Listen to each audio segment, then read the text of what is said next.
Santa's Shadow Scout. A bedtime adventure. Tonight's bedtime story is Santa's Shadow Scout, a magical tale of mystery, wonder, and one very sneaky little hero, the hidden heart of Northlight Village. Deep in the snowy realm of Northlight Village, far beyond the northern winds, lies the wondrous Santa District, a sprawling collection of candy-colored buildings, sparkling workshops, and places where winter magic hums through every chimney. There are the massive toy halls, where elves in shimmering red and emerald uniforms craft gadgets, dolls, and inventions so brilliant they seem alive. When each toy is finished, it floats upward on a breeze of enchanted air, drifting gently toward the wrapping wing, where other elves swaddle them in shimmering paper and silky ribbons. From there, the gifts glide through winding corridors to the great sorting pavilion, where they're placed in enormous cubby walls according to continent, region, neighborhood, and house, ensuring every child in every corner of the world receives their special surprise on Christmas Eve. But Santa District isn't only factories and offices. There are tiny cottages sprinkled with snow-frosted roofs where elves sleep in marshmallow soft beds. There are stables filled with reindeer munching enchanted moss to build energy for their cosmic journey. There is Twinkleport, the air terminal where visitors arrive, and the Starline Railway, where trains haul the glittering materials elves need to invent their magic. At the center of it all stands a towering, warm-lit home where Santa and Mrs. Claus live, always smelling faintly of gingerbread and cinnamon. And tucked behind it, almost hidden, sits a very ordinary-looking place, Santa's surprisingly normal office, while the rest of the district gleams with magic. Santa's office looks shockingly plain.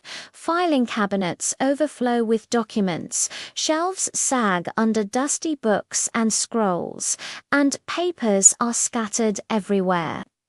A picture of Mrs. Claus smiling brightly adds the only splash of color. One frosty afternoon, Santa was deep in paperwork when two elves outside heard him exclaim, "Oh, dear me, not this!" Concerned, they hurried inside.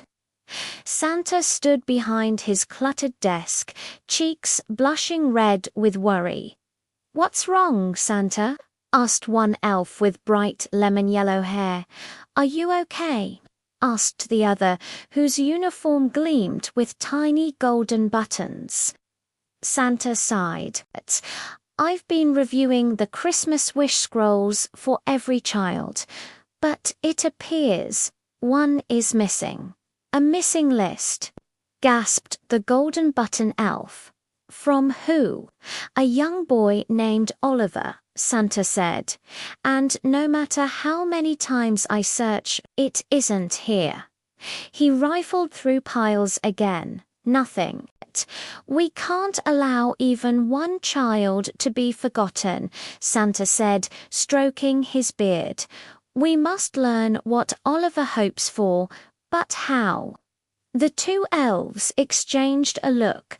Then the golden button elf straightened proudly. "Santa, this sounds like a mission for one special creature." Santa raised a brow. "And who might that be?" The elf whispered dramatically, "Shadow Scout Snowpaws." Santa's eyes sparkled. Of course. Snowpaws, a tiny Arctic ferret, had once delivered gifts to burrows, tunnels, and homes too small for Santa. His quiet paws, quick reflexes, and clever mind made him Santa's top secret scout. No one was sneakier, no one was braver, and no one loved a mission more. Enter the Shadow Scout. The elves rushed to Snowpaws's treehouse cabin, where the little ferret was polishing his special night vision goggles. "Santa needs you," they explained. A mission of great importance. Snowpaws snapped into action. He slung on his black velvet suit with a silver snowflake patch, tightened a red and white headband, and slipped on his tiny stealth boots. Moments later, he stood before Santa. "At Shadow Scout Snowpaws," he said proudly. Reporting for duty, Santa explained the crisis. A missing wish list, a child whose gift could not be guessed, and the urgent need for information. "But remember," Santa said gravely, "Oliver and his parents must not see you. If they do, the magic of Christmas may fade." Snowpaws saluted. Understood. He turned to leave, then paused. "One question," he said.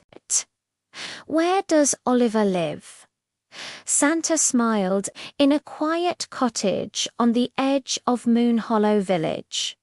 The mission begins minutes later. Snowpaws soared across the night sky in his tiny whispercopter. Clouds puffed around him like whipped cream, and the sky deepened from soft blue to star-splattered navy. He zipped through a hidden portal, one only used by Santa's team, and soon descended toward Moon Hollow Village. He landed gently on Oliver's rooftop, the golden moon shining like a lantern overhead. The world below was silent, except for a rustling tree and the distant hoot of an owl. Snowpaws scanned the cottage and noticed something unusual. Advanced security systems, heat detectors, laser grids. "Tricky," he whispered, "but not impossible." He scampered along the roof, slipped into the gutter, and found a tiny vent just big enough for a ferret. Inside, he emerged in the corner of a cozy living room, cushioned chairs, a warm fireplace, and framed family photos. He attached a suction cup to the ceiling, clipped it to his harness, and descended to the floor with quiet precision. The hallway and Oliver's bedroom lay beyond a wooden door. Snowpaws took one step forward, then froze. A tingling sensation ran up his spine, the unmistakable feeling only a true secret scout understands. Something wasn't right.